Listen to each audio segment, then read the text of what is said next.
Hi, my name is Christopher Scott from the Biblical Leadership blog at christopherscottblog.com, and today I'm going to talk about how leaders care for others based on Paul's message to the Philippians in Philippians chapter 2, verses 1 through 4. So as I've studied this passage in the past and taught videos through the book of Philippians, there's a key verse in the book of Philippians, and that is verse 127, where Paul tells the Philippians to live as citizens of heaven, conducting themselves in a manner worthy of the gospel of Christ. And that verse kind of serves as a heading for the next four sections. So Paul says, live as citizens of heaven in 127, and then in 128 through 30, he talks about suffering in the faith. And then in our passage today, we talk about leaders caring for others. And then in 2:5 through 11, he talks about having the same attitude as Christ. And then in Philippians 2:12 through 18, he talks about shining brightly for Christ. So Paul first says, live as citizens of heaven, and then he gives four different scenarios where believers can live out that command in Philippians 1:27. And this passage that we're going to study today is the second of those four commands and four ways to live out their faith and show that they are citizens of heaven in Philippi. So I'm going to go ahead and read the text, Philippians. It's only 4 verses. Philippians chapter 2, verses 1 through 4, and I'll be reading from the New Living Translation, where Paul writes to the Philippians, "Is there any encouragement from belonging to Christ, any comfort from his love, any fellowship together in the Spirit? Are your hearts tender and compassionate? Then make me truly happy by agreeing wholeheartedly with each other, loving one another and working together with one mind and purpose. Don't be selfish. Don't try to impress others. Be humble, thinking of others as better than yourselves. Don't look out only for your own interests, but take an interest in others too."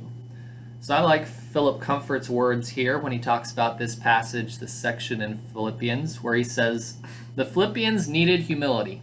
A humble mind is the key to cooperative unity.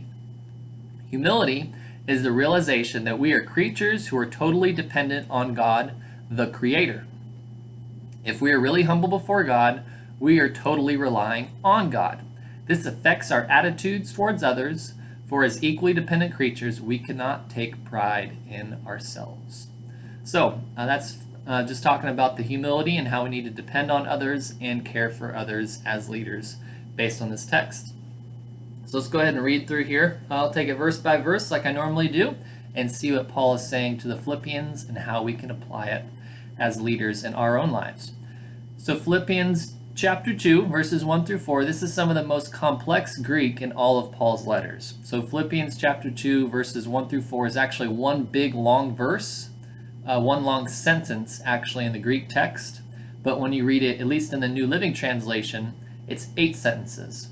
Is an effort to make it a little more simple and a little more easy to follow because it is complex and difficult Greek. And so Paul writes, "Is there any encouragement from belonging to Christ, any comfort from his love, any fellowship together in the Spirit? Are your hearts tender and compassionate?" And Paul is saying this, he's asking these as kind of questions. He's saying, if this is true, if there's any encouragement, if there's any harmony in the Spirit, he's assuming they're true for the sake of argument, if that makes sense. It's what is called a first-class condition in Greek, and that's what he is using here. It's a first-class condition in Greek where they basically assume something is true for the sake of argument. So a lot of translations might translate this as since there is fellowship in the Spirit, since there is harmony among believers. You can't always say since, that kind of depends on the context, but some translations will use the word since as a way to convey the first-class condition in Greek, which basically just says this is true for the sake of argument. It's not totally certain, but we're going to assume it's true for the sake of our discussion. All right, so he says, if there's any encouragement from belonging to Christ, any comfort from his love, any fellowship together in the Spirit, are your hearts tender and compassionate? Paul asks the Philippian believers. Then he continues on into verse 2. Then make me truly happy by agreeing wholeheartedly with each other, loving one another and working together with one mind and purpose. So when he talks about working together with one mind and purpose, is basically saying think the same thing. And he's doing this in a way that he's saying don't just do this once and forget about it. Do it every single day. Do it multiple times a day. think the same thing on a regular basis and get along with each other in order to appease Paul and make him happy. Excuse me. Then he goes on to verse 3. Don't be selfish. Don't try to impress others. Be humble, thinking of others as more important than yourselves. So don't think with selfish ambition. When he talks about at the beginning, don't be selfish, this is the same word, a Greek word that we saw in Philippians 1:17, where Paul describes the people who were preaching out of jealousy and rivalry and selfishness. Okay? So again, here he comes back to this idea of don't be selfish, do things for the right motives. Okay?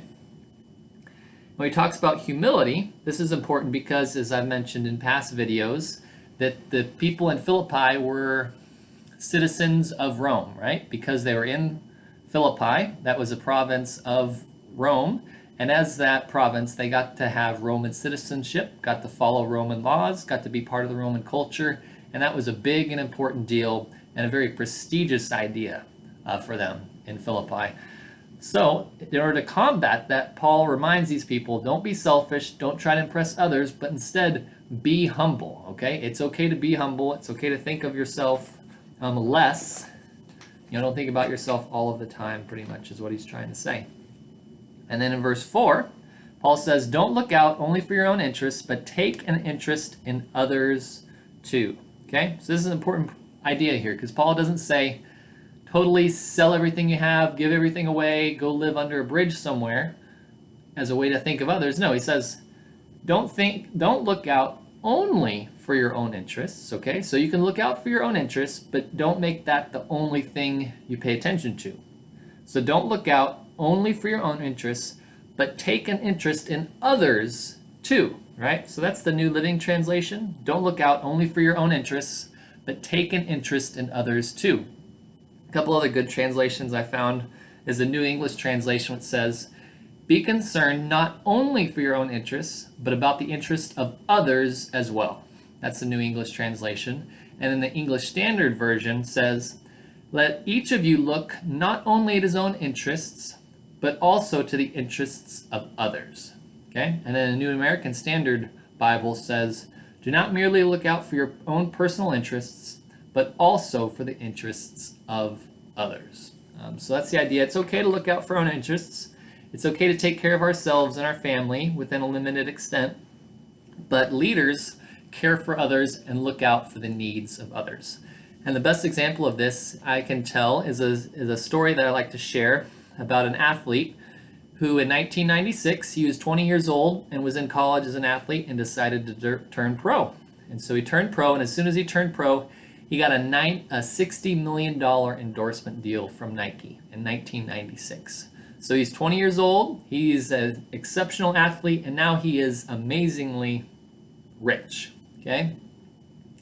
Yet, despite his fame and his money, he decided that one of the first things he wanted to do with his money was to start a foundation to help kids, underprivileged kids, have scholarships to go to school, and kids to have a place to go learn after school. So they developed what they called learning centers, where kids could go get help with math, English, and science after school. Okay, so he continued to have fame, he continued to use his money, and then several years later he got signed to another endorsement deal with Nike for $100 million. An insane amount of money for playing a sport. Yet he continued to donate and support charities. And he did that mainly by donating his proceeds from 3 events every year that he competed in, and he donated all of his earnings from those events. And in 2011, the earnings from those events was $12 million, something insane. So a lot of money that he's given away. So in doing a little research on this athlete, he had given more than $81 million away, according to Forbes, and the nearest athlete to him was $35 million, that person given away. So he is just a very generous person, looking out for others, caring for others. He is the leader in his sport, and he definitely showed that by caring for others. Now, as I tell you the story, you might think it's some super Christian guy like Tim Tebow or someone like that, yet the person I've been describing to you is actually a non-practicing Buddhist, Tiger Woods, okay? Who even himself had admitted his own personal flaws as a human being and struggles that he has had over the years.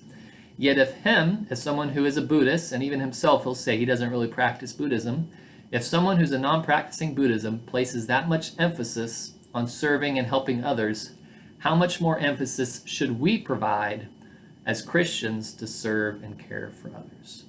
That's what I'd like to leave you with today as we talk about how leaders serve and care for others based on Philippians 2, 1 through 4. My name is Christopher Scott. I write at the Biblical Leadership blog. It's at christopherscottblog.com. So if you want to learn more about the Bible and leadership, you can visit me here or follow along with these videos. Thanks again for tuning in, and I hope to talk to you again very soon.